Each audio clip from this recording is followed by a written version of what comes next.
Oi! Shalom, minhas irmãs do Divinamente! Pode entrar, fica à vontade.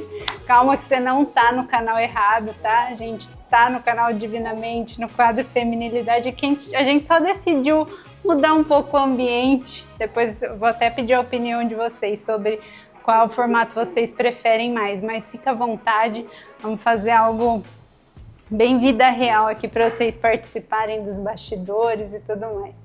Gente, a gente já teve uma rotina da manhã hoje em família, as crianças estão na escola e a gente vai receber a nossa convidada aqui em casa hoje. Ela já tá para chegar, eu tô aqui me maquiando e o tema que nós vamos falar hoje é sobre as transições da vida da mulher. Eu tava estudando com a Maria essa semana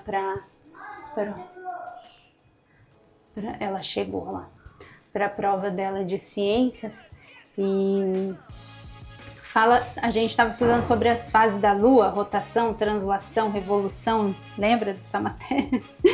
E o quanto a natureza, né, a organização do universo, que é uma expressão do Criador, é marcados por ciclo. Então essa volta que a Terra dá em volta do Sol marca dias, semanas, meses, anos, o nosso calendário é regido por isso, as estações, o clima, enfim, tudo tem fases, ciclos e períodos. E aí a gente vai falar hoje sobre a transição da vida da mulher e a gente também é assim, né? A gente tem ciclos, períodos e eu creio que vai ser um papo muito rico porque a nossa convidada, ela tá passando por um momento de transição nesse momento. Ela chegou, ela e o marido, a família tão querida, né? Chegaram há algum tempo aqui na nossa igreja, eles eram líderes de jovens em outro estado e ela vai compartilhar um pouco disso com a gente hoje, então acredito que o papo vai ser bem rico, fica aí com a gente até o final.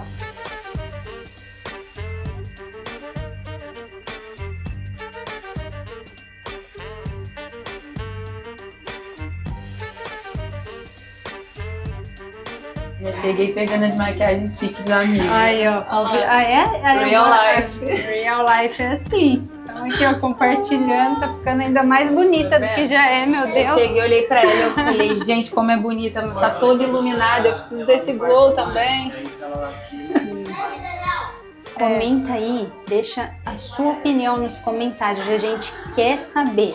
Você prefere no padrão estúdio, no padrão conversa gravada e estática, ou você prefere isso mais da vida real? Ver os bastidores, participar mais do antes, durante, depois.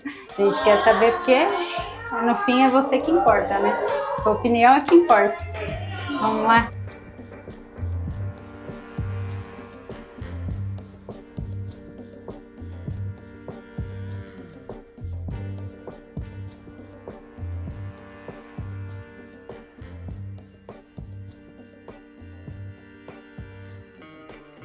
Agora sim, com a nossa convidada à mesa, já estamos aqui degustando do nosso bolo, do nosso pão.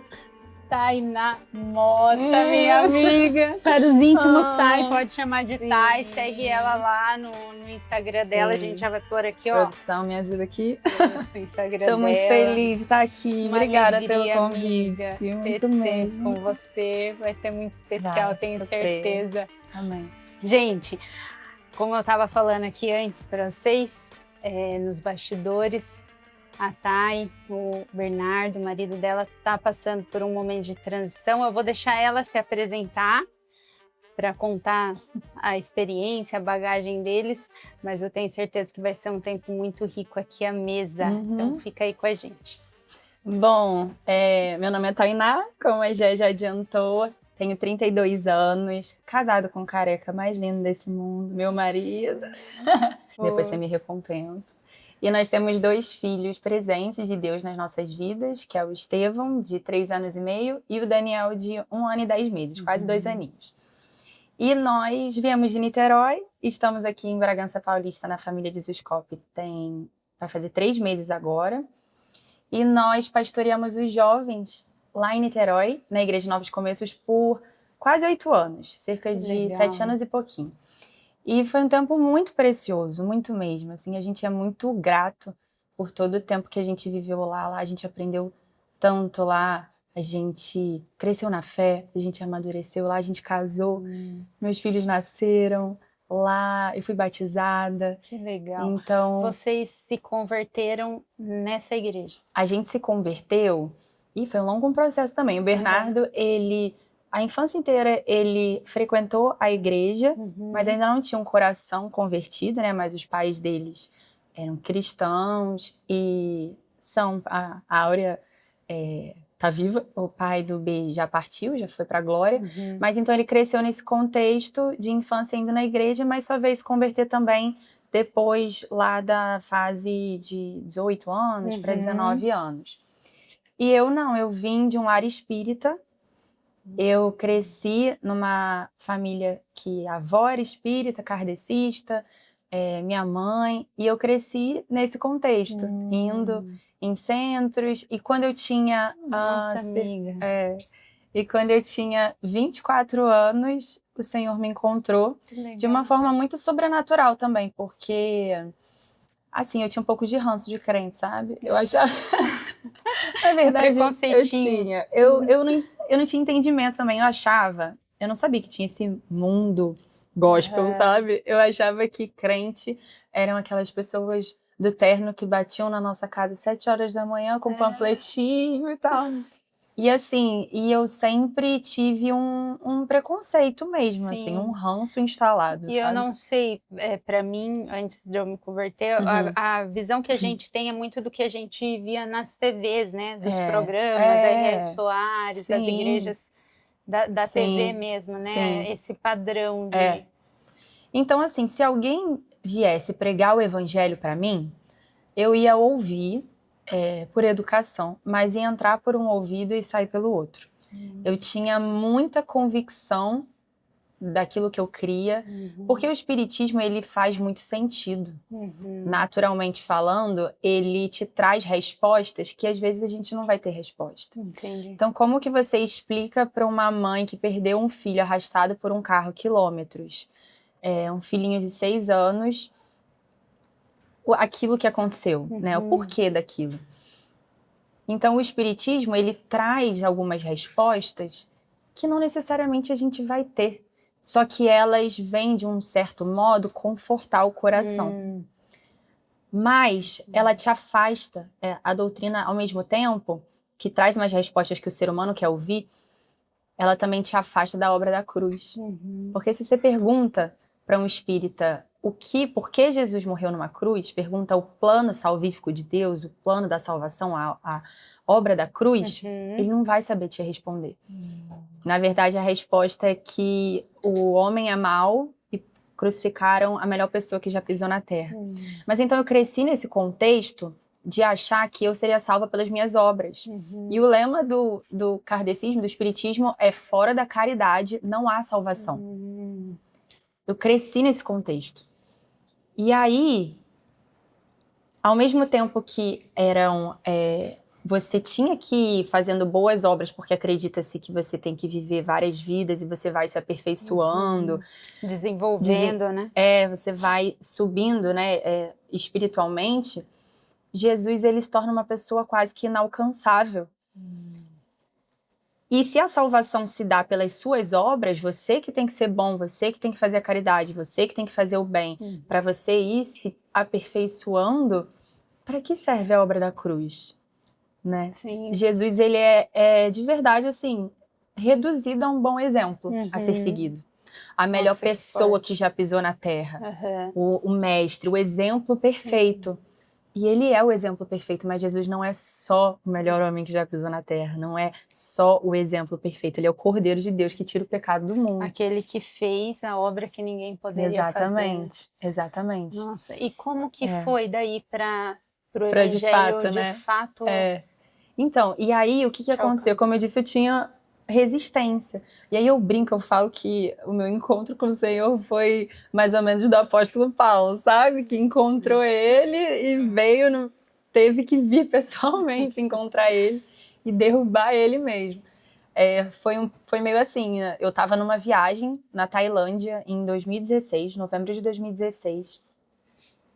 E na época eu namorava, mas assim, era uma vida muito promíscua mesmo. Era uma vida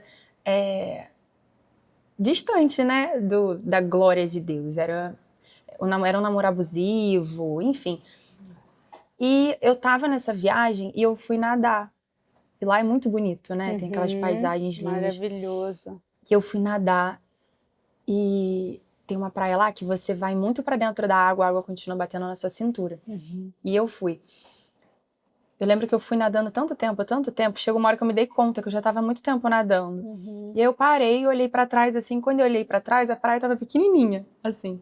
E aí eu tomei um susto. Aí eu, eita, acho que, né, eu preciso voltar. Fui muito lá pra dentro. Só que naquele momento, como eu disse assim, eu creio muito que o Senhor me separou pra me encontrar. E ali eu tive uma experiência que foi uma das mais fortes da minha vida. Eu senti como se eu tivesse tomado uma flechada no meu peito. E ali eu comecei a chorar copiosamente, meu coração começou a queimar. E Você ali estava sozinha? Eu estava sozinha. E aí meu coração começou a queimar e veio um senso de arrependimento profundo sobre mim. Assim, aleatoriamente, Aleatoriamente. E eu chorava, chorava, chorava. Eu fiquei cerca de 1 hora ali na água.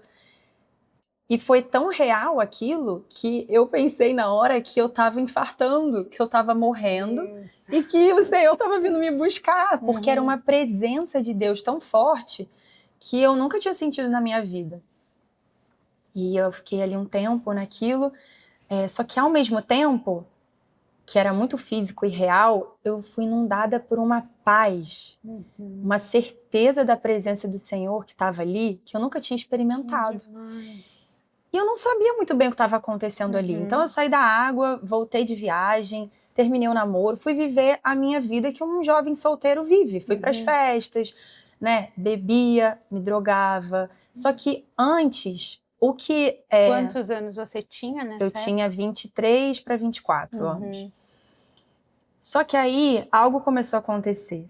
Porque essa vida que eu tentei voltar a viver, conforme eu ia para as festas e tentava reproduzir aquelas práticas que eu tinha, aquilo começou a me machucar. Começou a não fazer sentido. Aquilo começou a me incomodar mesmo. Então aquele jogo, sabe, de flerte que tem no mundo, assim, os caras olhando, que antes era uma coisa legal, envolvente, aquilo começou a me dar nojo. O Senhor foi mesmo começando a mostrar o meu valor, né? E aí, aquela presença me rodeando, assim. E eu continuava sentindo aquela presença de Deus ali comigo, dia após dia. E eu comecei a ficar confusa, né? Sem entender, assim, o que tá acontecendo? Eu tô mesmo pra morrer e o Senhor tá vindo me avisar? E o que tá acontecendo? E eu só falava de Deus, minhas amigas achando que eu tava maluca, que eu só falava de Deus. Nossa, sem ter essa consciência de conversão, nada? Nada, zero. Ninguém nunca tinha pregado o evangelho pra mim, você acredita? Meu Deus. Ninguém na escola, na faculdade, ninguém nunca tinha falado da obra da salvação. Nunca tinha pregado o evangelho pra mim. As boas novas. A única experiência religiosa era o espiritismo. Sim. E aí, foi muito engraçado, porque conforme minhas amigas falavam, o que tá acontecendo? Tainá tá doida e tal. Eu parei de frequentar as festas, porque aquilo já não tava mais fazendo sentido. Mas ao mesmo tempo que eu tava muito em paz, muito feliz, sentindo a presença de Deus, eu tava querendo entender o que estava acontecendo, né? Eu tava nesse lugar de... Tá, e agora? O que tá rolando? E eu lembro que um dia eu tava no shopping, e aí Deus colocou no meu coração o desejo de entrar numa livraria e comprar uma Bíblia. E eu nunca tinha lido a Bíblia. Eu já tinha folheado a Bíblia, né? Todo mundo algum dia no Brasil já provavelmente pegou e folheou a Bíblia. Né? Sim. Mas aí me veio essa sensação, essa vontade. Eu vi uma voz, assim, que hoje eu entendo que é o Espírito Santo, né? Eu não sabia até então discernir muito bem, mas eu ouvia uma voz interior falando pra eu entrar numa livraria e comprar. Daí eu entrei na livraria, comprei a Bíblia.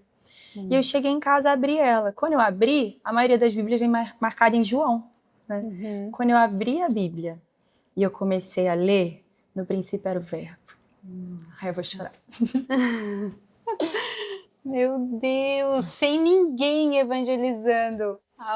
Jesus te cercando, Sim. mesmo te conduzindo. Sim. Lindo. Eu comecei a ler no princípio era o verbo, e o verbo estava com Deus, e o verbo era Deus. Aquelas palavras começaram a entrar com tanta vida dentro de mim, tanta vida. E os meus olhos foram realmente iluminados. Eu falei, o que é isso? O que é isso? E aí, eu lembro que aquela vida de Deus começou a realmente brotar no meu coração, aquela satisfação, aquele senso de propósito, de existência. Mas ao mesmo tempo eu não estava entendendo o que estava acontecendo, né?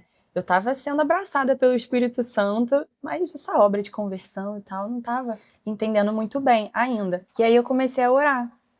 Do jeito que eu sabia, eu falei, Deus, o que está acontecendo? Tá, eu tô entendendo a sua presença, eu tô entendendo que tem algo acontecendo aqui, mas me mostra o quê? E eu não tinha um amigo cristão. Meu e aí, Deus do céu, cadê os missionários? Cadê os missionários, gente? Você entende a evangelistas? importância da gente ver o ID? E aí, nesse tempo em que eu estava começando a orar por isso, aí Deus começou a trazer pessoas cristãs para minha vida. Que aí eu fui conhecendo pessoas, e aí fui vivendo esse processo de conversão. Pessoas que foram... um rapaz que era gerente na loja de uma amiga minha, eu ia lá no trabalho da minha amiga e eu ouvi ele falando de Jesus, peraí, Jesus, me fala um pouco sobre isso. Então, Deus foi trazendo pessoas para irem me direcionando. Tainá, você está tendo um encontro com Jesus. E aí, eu encontro com Jesus? O que é isso de encontro com Jesus? E aí eu fui conhecendo pessoas que eu sou muito grata, foram muito importantes no meu processo de conversão, que foram me norteando, me trazendo luz para o que estava acontecendo. Isso tudo sem pisar em nenhuma igreja. Então, só que aí, nesse mesmo processo, antes de começar a conhecer essas pessoas, eu lembro que, quando eu ainda estava nesse tempo de crise, eu fiz o quê? Eu falei, eu vou no centro espírita para ver se eu encontro resposta, porque era o único lugar de meio de referência que eu tinha. Eu falei, eu preciso entender o que estava acontecendo comigo. E aí eu fui no centro espírita. Só que quando eu pisei lá na porta, e era o mesmo centro que eu sempre ia frequentava, quando eu pisei na porta, eu ouvi uma voz dizendo para mim, esse não é o seu lugar. Meu Deus. E aí eu estranhei aquilo, mas eu entrei ainda assim, entrei mesmo assim, fiquei isso aqui, eu fiquei ouvindo lá, né, a palestra, e incomodada. Parecia que tinha prego na minha cadeira. Eu não conseguia, ficava angustiada, eu não conseguia ficar. E aí no final eu procurei o dono do centro espírita e perguntei pra ele, né, expliquei o que estava acontecendo, só que para ter uma resposta, ver se ele sabia me dar alguma resposta, mas ele não sabia me dar uma resposta. E aí eu saí de lá mais em crise ainda, né? Foi aí que Deus me direcionou para a livraria, que aí eu comprei a Bíblia, e tudo isso foi acontecendo. E aí eu nunca tinha entrado numa igreja evangélica, assim, nunca tinha pisado. E aí nesse processo, eu vi que ia ter uma conferência de jovens na Igreja Novos Começos. E aí, que na época era Lagoinha, né? E aí eu falei, eu vou lá. Não conheci ninguém na igreja. Eu peguei a Bíblia que eu tinha comprado, coloquei debaixo do braço e entrei. Quando eu entrei, era a Next Conference, que era a conferência dos jovens. Jovens que a gente posteriormente veio a pastorear por 7 anos, quase 8 anos. E aí foi muito legal, que quando eu entrei lá, aí lembra que eu te falei que eu pisei no centro espírita e eu ouvi aquela voz, só que aí rolou uma experiência que foi muito forte pra mim, que foi o contrário. Quando eu pisei na igreja, eu ouvi a mesma voz, mas me dizendo, esse aqui é o seu lugar. Que demais. E aí começou a minha jornada, né, com Jesus. E aí o Bernardo já liderava um GC lá, e o Caio. E aí eu fui pro GC deles. Que o Caio é o irmão dele, né? Isso, assim. E aí comecei a crescer na fé, comecei a entender mesmo a minha identidade, quem o Senhor é. Nessa época você tinha uns 22, 23? Tinha 23 para 24 anos. E aí foi esse desdobramento, né, de eu entender o plano de Deus, a obra de Deus, o plano de salvação de Deus. Eu não sei você, mas quando a gente se depara com toda a verdade bíblica, assim, o evangelho genuíno, é um abrir de olhos mesmo, como se escamas caíssem dos nossos olhos e Sim. você enxergasse, uau, então é sobre isso. Sim. Agora tudo fez sentido, Tudo faz né? sentido. Mas, Sim. amiga, que demais essa experiência, né? sim. De ser evangelizada pelo próprio Deus. Isso Muito reafirma forte. o quanto é lógico, é muito importante, né?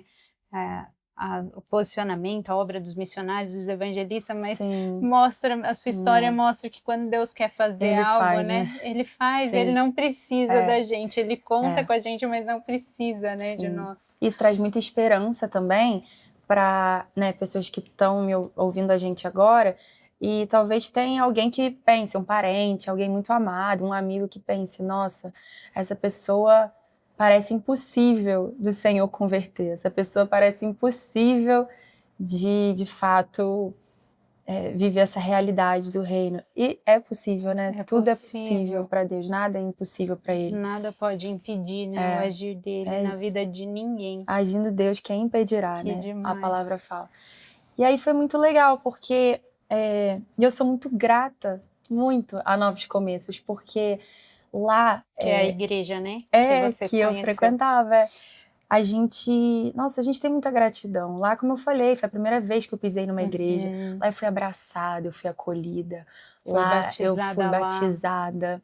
Lá se casou lá. Sim, me casei, meus filhos nasceram. Sim. Lá, nossos pastores, né, antigos pastores, pastor Felipe, pastora Mariana, acreditaram na gente, investiram na gente, levantaram a gente. Então a gente é muito grato, né, por esse tempo. Mas a gente precisa se lembrar que a gente tem que ter um coração peregrino, né? A nossa vida, uma vez que a gente entrega a nossa vida para Jesus, a gente não está entregando só o nosso destino eterno. A gente está entregando a nossa vida, os nossos dias, né? Os nossos planos, os nossos sonhos. É literalmente o eis-me aqui, Senhor. Sim. E às vezes a gente fica muito resistente com as transições de Deus. Justamente porque tá tudo muito confortável, tá tudo, né, muito familiar. Muito cômodo, né? Exatamente. Mas nós somos todos missionários, né? Sim. Nas mãos do Senhor.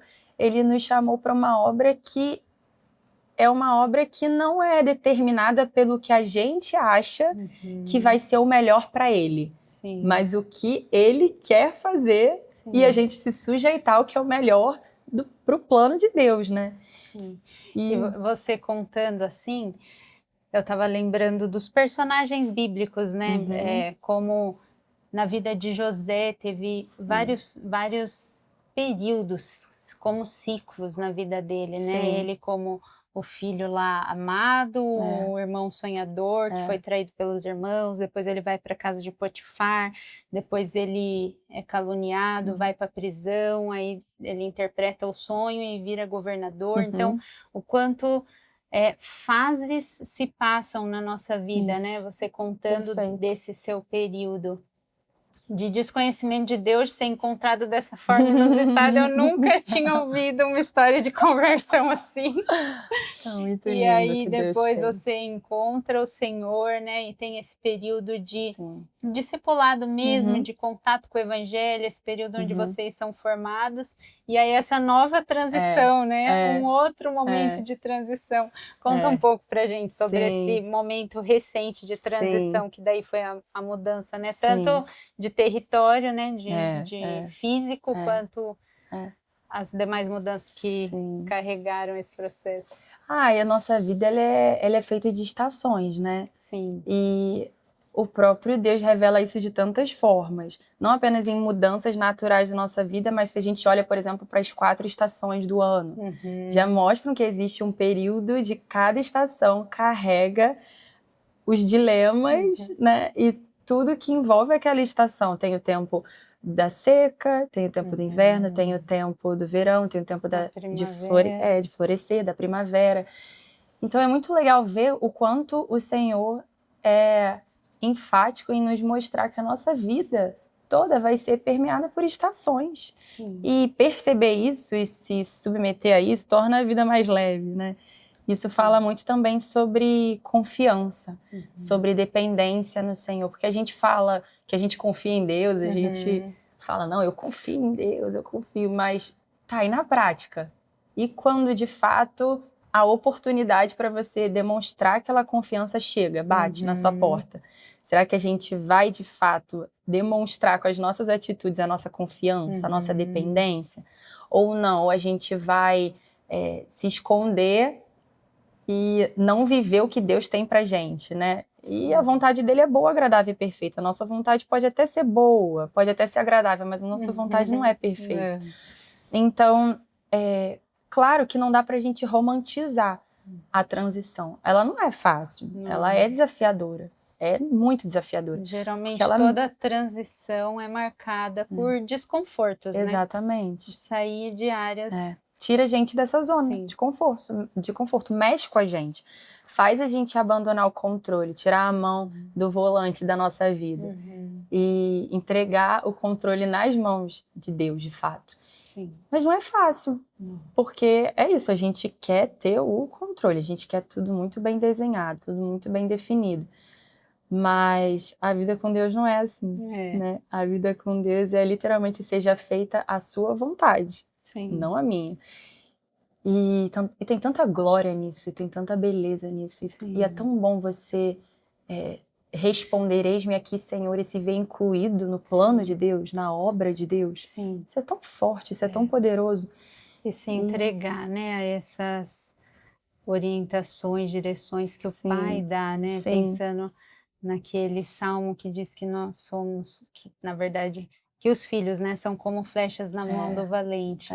Mas nós somos filhos de Deus, Exatamente. né? E na mão do valente se permitir ser lançados, né, para novas direções. Sim, muito bom, perfeitamente.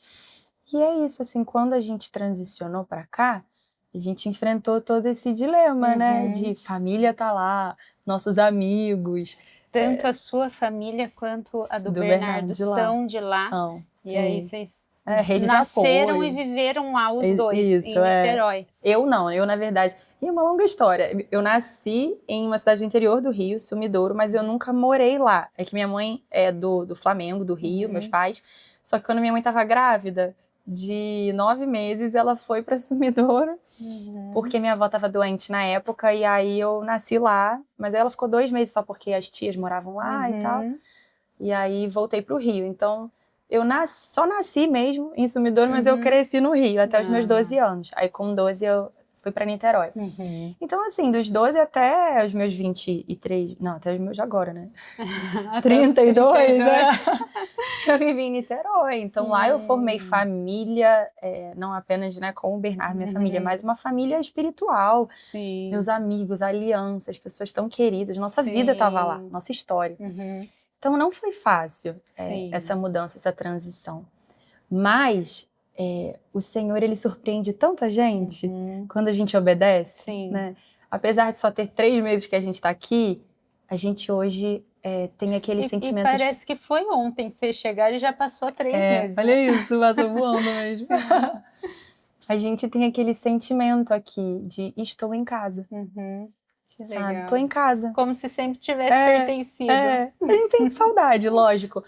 Mas você vê como Deus honra a nossa obediência, o quanto Ele honra o nosso passo de fé, o quanto Ele tá com a gente, Ele sustenta, né? A palavra fala que o Espírito Santo, Ele é o nosso ajudador. Então, viver, se sujeitar, né, à missão de Deus, por mais que vá custar tudo, vai custar muito, vai custar tudo, você também não vai estar desamparado naquilo. Você vai ser interiormente suprido de todas as formas. O Senhor te conecta com pessoas, o Senhor... hoje a gente já está fazendo bons amigos, né? Você, o John, especiais também pra gente. Então Deus vai te conectando com pessoas, Ele não te deixa sozinho, desamparado na missão. Não. O Espírito Santo também é o nosso melhor amigo, né? Nosso bom pastor. Quando a gente esse conhecimento do santo, quando a gente conhece eu sempre volto a estudar os atributos de Deus, porque isso sempre nos lembra, né, do quanto Ele é santo, o quanto Ele é bom, o quanto Ele é justo, o quanto Ele é totalmente confiável. Isso. É alguém que não tem dúvida, né? Sim. Sobre a confiança. É muito mais fácil você se entregar, porque você sabe que de alguém bom, de alguém justo, de alguém santo, não vai vir outra coisa senão algo bom, né? Ainda que aos nossos olhos cause desconforto, cause dúvidas, incertezas. Se ele tá guiando, a gente pode confiar, né? Muito bom. E você falando, eu lembrei muito de um salmo que fala muito sobre isso e leva a gente para esse lugar de confiar em Deus, que é o Salmo 32, versículo 8, que fala assim: eu o instruirei e o ensinarei no caminho que deve seguir. Eu o aconselharei e cuidarei de você.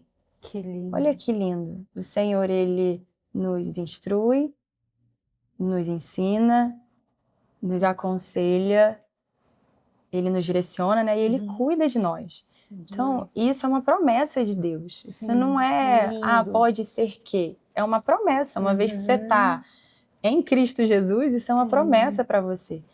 E isso é tão lindo. Isso leva a gente para esse lugar de descansar em Deus, né? Porque total descanso. Muito. Eu vejo que, assim, a nossa dificuldade como ser humano em obedecer fala muito mais da nossa dificuldade de confiar. Porque você tem dificuldade em obedecer porque, na verdade, você está tendo dificuldade de confiar em Deus. E quando a gente se lembra desses atributos, como você mencionou, que Deus é santo, que Ele é glorioso, que Ele não mente, que Ele não falha, que Ele é perfeito, que nele não há treva alguma. Quando a gente começa a se lembrar quem é o nosso Pai, não tem outro lugar senão de descanso para a gente estar, de confiança. Então, o quanto o conhecimento do santo, né, o conhecimento de Deus, leva a gente para esse lugar de confiar, que leva a gente para o lugar de obedecer. Né? É conhecer, confiar, obedecer. É uma escadinha, né? E ali também, como quando em Provérbios ele fala, confie no Senhor de todo o seu coração e não se apoie no seu próprio entendimento. Porque o nosso entendimento é muito limitado, né? Às vezes, para mim, foi muito fácil vir para cá, confesso. Porque era um lugar que a gente já admirava, já amava, já bebia muito do que tem jorrado aqui, já acompanhava. Então, foi fácil nesse sentido vir para cá. Mas, às vezes, Deus vai direcionar pessoas que estão nos ouvindo, né? Para lugares que não vão fazer sentido para elas. Não vai parecer fazer sentido. Mas aí quando a gente se lembra dessa palavra, confie no Senhor de todo o seu coração e não se apoie no seu próprio entendimento, isso leva a gente para um lugar de descanso, né? De sujeição, de submissão, de eu posso não estar entendendo naturalmente, que era como a gente estava conversando. Não parecia fazer sentido Deus pedir para um homem como Noé construir uma arca, sendo que Noé nem sabia o que era chuva. Nunca tinha chovido na terra. Então não fazia naturalmente sentido aquela direção. Naturalmente falando, parecia não fazer sentido Abraão levar o filho Isaque para ser sacrificado, o filho da promessa.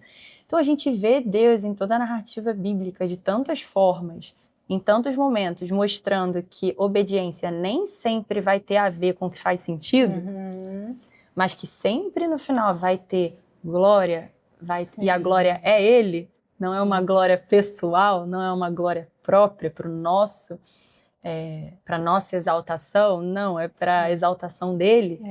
E isso vai levando a gente para esse lugar de nossa, eu tenho um senso de existência, de propósito. Existe algo superior a se gastar. Não estou vivendo aqui uma vida sem destino, né? Uma vida jogada. E até em Efésios 5, se eu não me engano, 5 ou 4, que está falando e não se embriagueis com vinho em que há contenda, mas enchei-vos do Espírito. Né?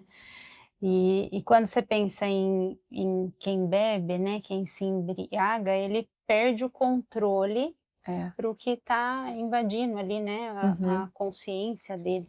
E quando a gente pensa em se encher do Espírito, eu acho que a gente é conduzido para esse lugar de entrega, né, de perder o controle. Não se embriaguem com Isso. vinho, em que há contenda, mas Sim. enchei-vos do Espírito. Sim. E é um encher tão profundo que faz a gente perder o controle Sim. para ele, Sim, né? Para aquele sim. que é confiável, Perfeito. diferente do vinho, né? Lindo. Eu acho muito lindo. Tem muito a ver com o que você falou. Também Ezequiel, que é uma passagem que eu amo demais na Bíblia, em que o Senhor está dando uma visão para Ezequiel da reconstrução do templo, né? E aí, o Senhor envia um ser celestial até Ezequiel e vai mostrando toda a reconstrução do templo, cada parte do templo, os utensílios, todo o santuário, tudo, né? E aí eu acho lindo quando no capítulo 47 ele pega Ezequiel e leva para as águas, né? Primeiro para um rio. Primeiro para águas que batem nos tornozelos, depois para águas que batem nos joelhos, depois águas que batem nos ombros, depois águas que só se podem passar a nado. Eu acho lindo o quanto isso faz um paralelo com uma vida de confiança no Espírito. Sim. Né? O quanto o Senhor, literalmente, Ele sabe qual é o nosso... ele sabe qual é o nível de maturidade ou de fé que a gente está agora, mas ele mostra, existe mais. Não é as águas no tornozelo. Eu quero que você venha um pouco mais. As águas para o joelho, depois as águas que batem nos ombros e depois a água onde você perde o controle. Sim. Uma vida de realmente você ser mergulhado Imerso, nos rios de Deus, né? imerso e conduzido pelo Espírito. E quem é né? que dita as regras no rio, né? Se não é o próprio rio. Exatamente. Se tem uma curva, vai. É isso. Se vai reto, vai. Porque é o isso. rio quem governa, porque se perdeu o controle, Sim. né? E nessa passagem também algo que me chama muita atenção é esse momento de que a água subiu tanto nos níveis que é necessário emergir a cabeça, sabe? Essa questão da mentalidade, de ser governado na sua mente por Cristo, que você perde o controle até dessas racionalidades, né? Isso é o passo Muito de bom. fé, né? Sim. Eu não racionalizo mais, eu confio. Que volta para o versículo de Provérbios, né? De confiar no Senhor de todo o coração, não se apoiar no próprio entendimento. Exato. Né? Que demais, que profundo tudo isso. Sim. E aí, então, vocês foram direcionados por Deus. Eu queria que você falasse um pouquinho dessa fase, sabe? De como o Senhor testificou no coração de vocês essa transição. Até a Thay postou recentemente no Instagram dela um vídeo que foi comovente, assim, da família tomando esse passo e mostrando os desafios, e como foi chegar até aqui, tudo que é preciso sacrificar nesse processo de obediência. Sim. Como Deus testificou, conta um pouquinho pra vou contar. gente. Então, há um ano, pouco mais de um ano, o Senhor começou a falar com a gente que estava se aproximando um tempo de uma grande transição na nossa vida. Só que até então a gente não sabia o que, não sabia como, não sabia para onde, não sabia nada. A gente só entendeu e guardou aquilo e começamos a orar. Conforme os meses foram passando, lá para meados de julho, né, agora do ano passado, isso começou a ficar mais intenso. A gente começou a receber umas palavras específicas de pessoas totalmente aleatórias do nosso contexto e todas giravam em torno de transição, que Deus ia fazer uma grande transição na nossa vida. E aí, na primeira vez que você ouve, você já fica assim, opa, faz sentido, a gente já estava entendendo isso no Senhor. Na segunda, você já começa a ficar assustado. Na terceira, você já fala, meu Deus! E aí, é muito legal ver esse cuidado de Deus, né? E não deixar a gente mesmo desamparado, assim, né? Desentendido. E aí, foi muito legal, porque ao mesmo tempo que Deus estava falando com a gente, Ele estava falando com o nosso pastor, lá na Novos Começos, né? E foi muito linda a forma que Deus fez, muito linda mesmo. Ele já estava falando com a gente, falando com o pastor Felipe, e quando a gente voltou de uma viagem em julho, o pastor chamou o Bernardo para conversar. E aí foi muito legal, assim, porque ele foi super zeloso, assim, que ele sabia o quanto a gente amava o ministério, amava o Next. E tínhamos grandes amigos, como eu falei lá, né? Temos até hoje. Toda essa história de vocês lá, né? Sim, nossa vida, né? Uhum. E aí, ele chamou o Bernardo e ele falou, Bê, eu tô entendendo um tempo de transição pra sua vida. Claro, foram horas de conversa, né? Mas resumidamente, eu tô entendendo um tempo de transição pra sua vida e pro ministério, pro Next. E aí o Bernardo riu e falou, pastor, faz muito sentido, porque Deus já tá ministrando isso no nosso coração. Então foi muito legal, assim, porque a gente ainda não tinha nenhuma noção do que seria, pra onde. Aí o pastor falou, não, então a gente transiciona o ministério, mas vocês continuam aqui como pastores. E a gente vai vendo, vai orando e entendendo o que Deus vai fazer. E assim foi. Conforme os meses foram passando, a gente começou a entender que a transição não seria só uma transição interna, mas que seria uma transição maior mesmo, uma transição externa. E a gente começou a lidar, né, com esse sentimento, com essas dinâmicas, que, como eu disse, realmente não são fáceis, mas a gente escolheu obedecer, né? Escolheu confiar. E aí o processo todo foi muito orgânico, sabe, Gia? Foi muito saudável mesmo a forma que as coisas foram sendo conduzidas. E aí quando a gente entendeu que seria aqui mesmo, eu lembro que foi engraçado porque apesar da gente admirar muito já, né, a família de Zuscope, também o Ministério de Zuscope, e os irmãos que estão, todos vocês que estão vivendo, né, e semeando nessa obra, a gente nunca tinha parado para pensar de vir para cá, de verdade, assim, nunca foi uma coisa que... Não foi planejado, não né? foi zero planejado.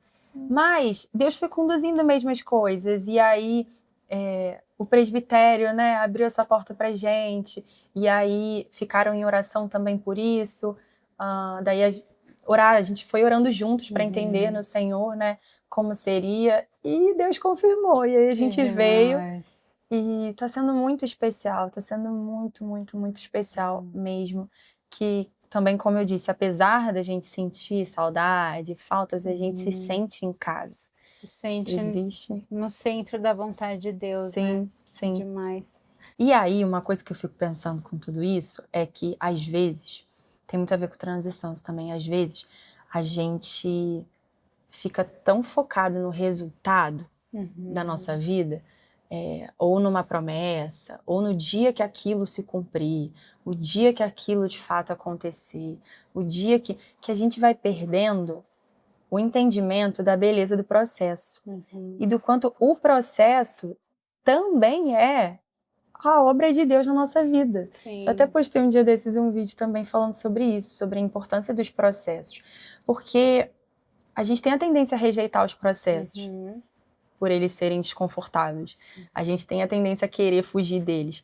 Mas o processo, ele está santificando a gente. E não quer dizer que apenas o resultado é a obra final de Deus na nossa vida. Mas o processo também é a obra de Deus na nossa vida, né? O processo glorifica a Deus. Eu li uma vez num livro que eu achei tão lindo, tão profundo, que é do Samuel Whitefield, o Você Escolherá o Deserto. Você já leu? Ele é maravilhoso. Gente, leiam. Maravilhoso, né? Leiam, maravilhoso. E ele fala que Deus ele não está preocupado em levantar as pessoas mais capacitadas, as pessoas mais aptas, naturalmente falando, para a obra, as pessoas, os melhores pregadores, os melhores pastores, os melhores mestres. Não, Deus está interessado em formar para ele uma companheira eterna. Uma noiva. E aí eu ouvi aquilo, eu falei, uau. E quando a gente para meditar nisso, esse processo de Deus estar formando a gente para ser a sua companheira eterna, vai santificando a gente para o glorioso dia. Sim. Então, esse glorioso dia vai chegar. Né? Mas como que a gente vai chegar? Como a gente vai estar quando esse dia chegar? Né? Como que a gente vai estar quando, de fato, o dia do nosso casamento com o nosso amado chegar? Sim. Então, eu achei isso tão lindo, tão profundo, que isso leva a gente também para um lugar de não rejeitar os processos. Sim. Mesmo quando eles são dolorosos, e por vezes eles são. Sim. Mas quando você entende que o processo está te santificando, é um convite para te fazer mais parecido com o Senhor, isso vai tornando o processo mais leve. Sim. Né? A gente, ao invés de rejeitar, a gente abraça. Não é só o resultado final, né? Exatamente. É tudo que Deus está formando em nós nesse percurso. Exatamente. Né? É como o apóstolo Paulo fala em 2 Coríntios 12. Acho muito lindo quando ele fala isso, que ele fala, eu tenho prazer nas fraquezas.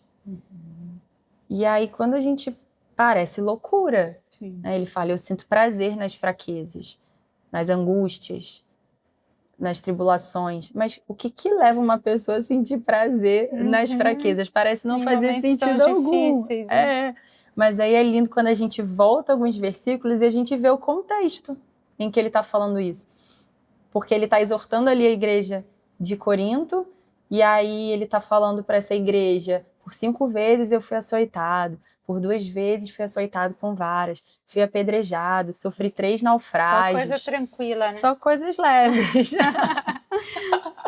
Ele fala, sofri perigo na cidade, perigo no deserto.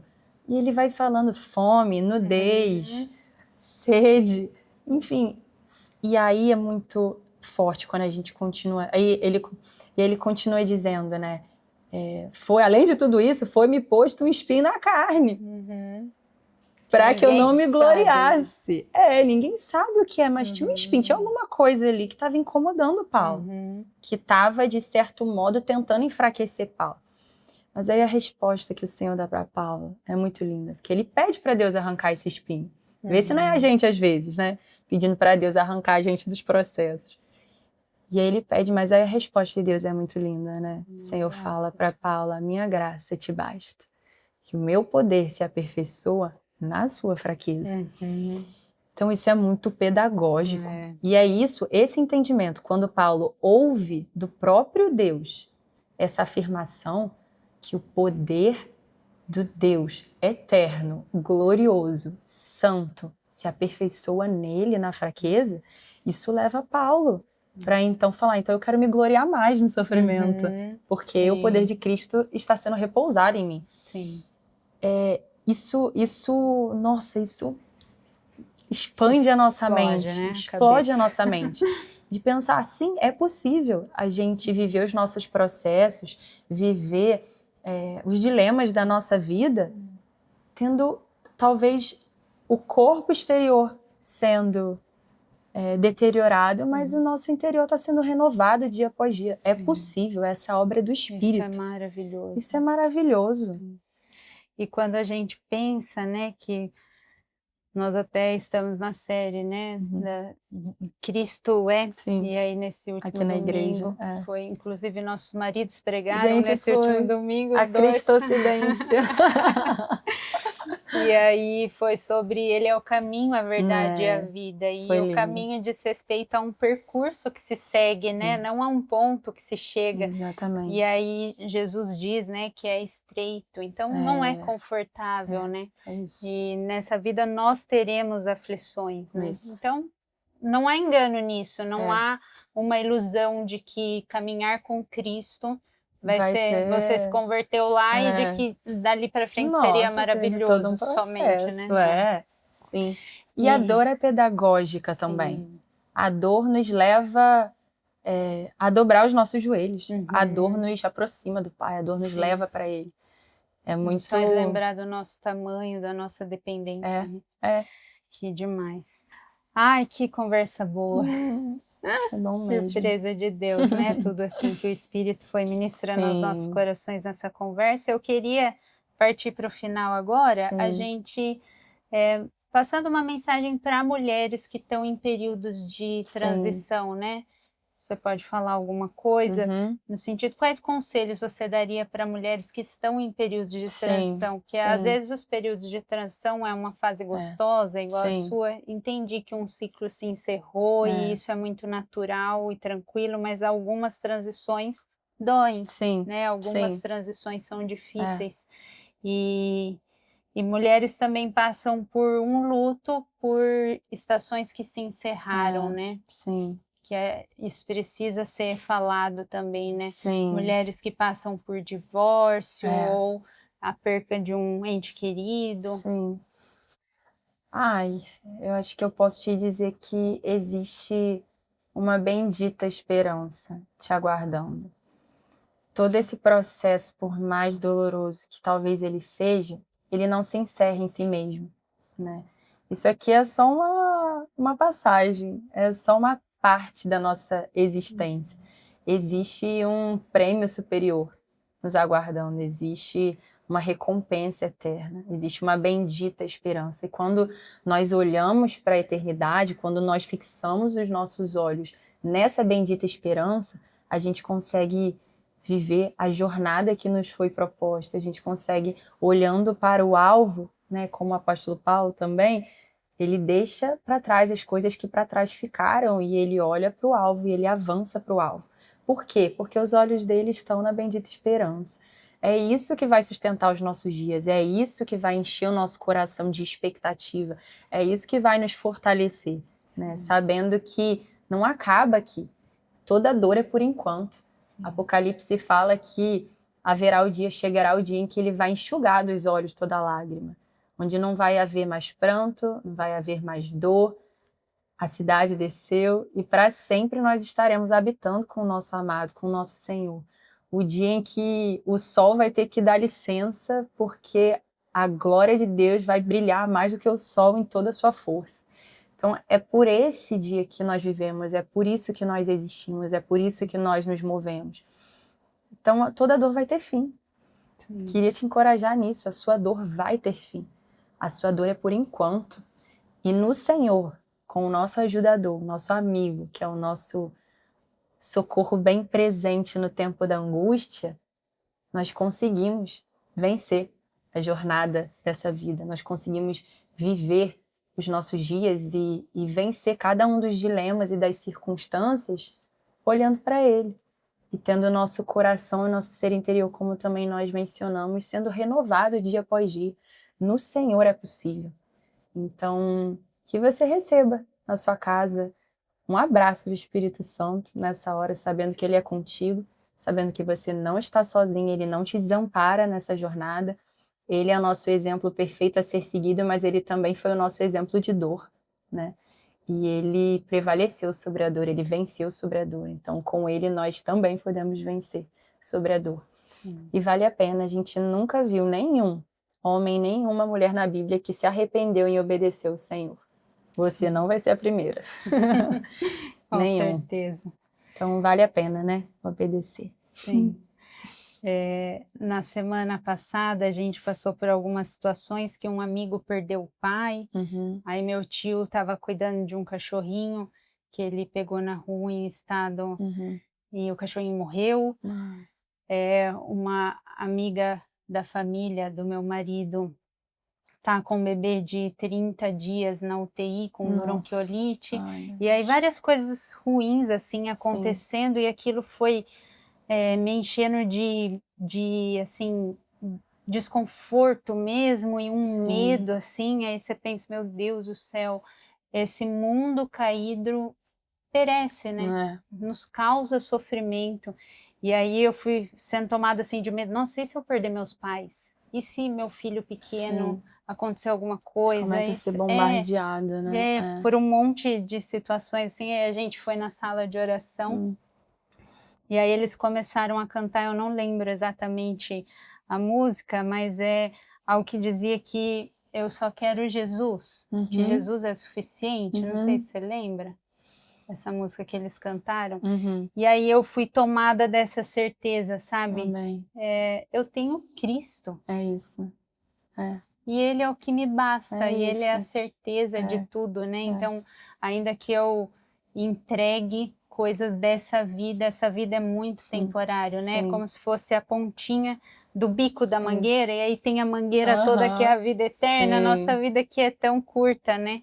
E Cristo nos é suficiente. É isso. Então, mulher, você que nos assiste, obrigado por ter ficado conosco até aqui. Sim. Nós oramos. Vamos orar? Amém. Sim. Vamos orar pelas mulheres que ficaram aqui com a gente, para que venha mesmo um discernimento do céu sobre a sua vida nesse tempo de de transições que todas nós passamos e um direcionamento especial de Deus para sua vida. Você pode fazer essa oração? Tá? Sim. Senhor, nós te agradecemos porque Tu és o pão da vida, Jesus. Tu és o nosso Senhor, o nosso amado. Tu és a razão, o motivo. Tu és o princípio, o fim de todas as coisas. Obrigada porque o Senhor é conosco. O Senhor é o Deus Emanuel, bem presente. Obrigada, Senhor, pela sua obra da cruz. Obrigada porque o Senhor garantiu na cruz vida eterna, mas o Senhor garantiu também paz com Deus. O Senhor liberou sobre nós a paz que excede todo o entendimento. Obrigada porque a sua presença habita conosco, Senhor. Lembra as nossas irmãs de que a vida de Deus habita nelas, que o Senhor Espírito Santo habita nelas. Eu te peço para que a sua presença possa abraçar cada uma que está nos ouvindo agora, que elas sejam renovadas pelo Senhor, tenham a alma refrigerada, que elas sejam encorajadas a viver uma vida de obediência, de devoção, de confiança no Senhor, porque o Senhor é santo, o Senhor é maravilhoso, ninguém é como o Senhor, Pai. Ninguém é comparável ao Senhor. Obrigada porque em Ti nós temos tudo, nós não temos falta de nada. O Senhor é o nosso bom pastor e nós não temos falta de nada. Obrigada, Senhor, por esse tempo, que essa conversa possa enraizar em corações e que elas possam ter a ótica transformada a respeito da linda jornada que o Senhor tem para elas, Senhor. Nós te amamos, te exaltamos, te engrandecemos em nome de Jesus. Amém. Amém. Amém. Glória a Deus. Obrigada, amiga. Estou muito feliz. Gente, de comenta fazer parte aqui disso. para voltar mais vezes aqui no quadro Feminilidade Redimida. E obrigado, minha irmã, por você que ficou com a gente aqui até o final. Curta esse vídeo, compartilhe com as irmãs da sua família, da igreja, para que essa mensagem alcance mais pessoas. Deus abençoe vocês. Beijo.